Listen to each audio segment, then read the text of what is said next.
Sony just dropped a camera obnoxiously premium. It's economically offensive, criminally elite. No 10-bit flex rather than a functional tool. $2. This is the exact amount of money I earned from YouTube last month, and Sony just dropped a camera that cost more than twice the rent of my house, but it does less than my $700 Sony ZV-10 Mark II.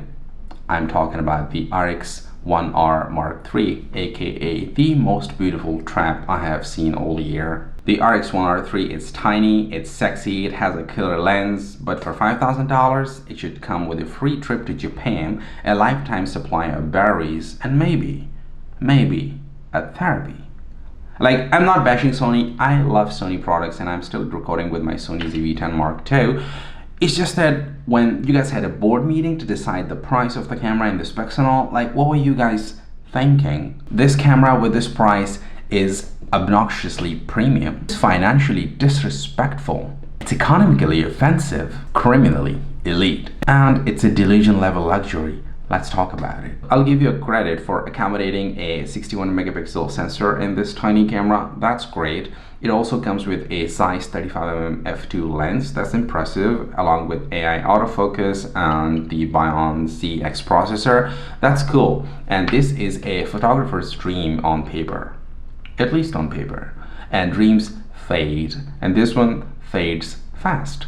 For starters, there is no IBIS, there is no inbuilt image stabilization. At $5,000, I don't want to stabilize my camera with hands unless you ship a complimentary gimbal along with the camera.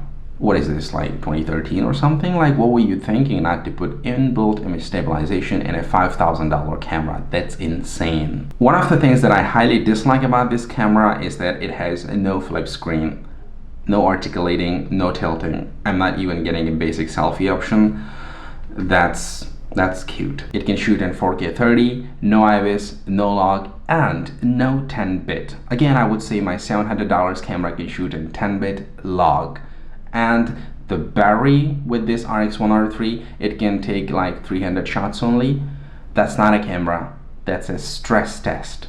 The price is $5,098 excluding taxes and excluding the grip that comes along with it. If you would pay $300 extra, this is definitely not for me, because in this price range you could buy the A7C II, maybe the A7CR, along with a nice lens, and those cameras have the interchangeable lens option. This does not have one, it's just a fixed lens camera, and you will still have money left for a gas and a nice dinner. So this camera is not for everyone. Maybe this camera is for the guy who lives in Paris with an artsy look and not carrying a bag, but this is definitely not for a full-time bloggers, content creators, influencers, things like that. So yeah, RX1R III is a beautiful camera, but it does not justify the $5,000 price range with these basic features unless you are a die-hard Sony collector or a Sony superfan, or someone with deep pockets, because this one sounds or looks more like a flex rather than a functional tool. I really like you, Sony, but this time you play this. Have a good one, and I'll see you in the next one. Peace.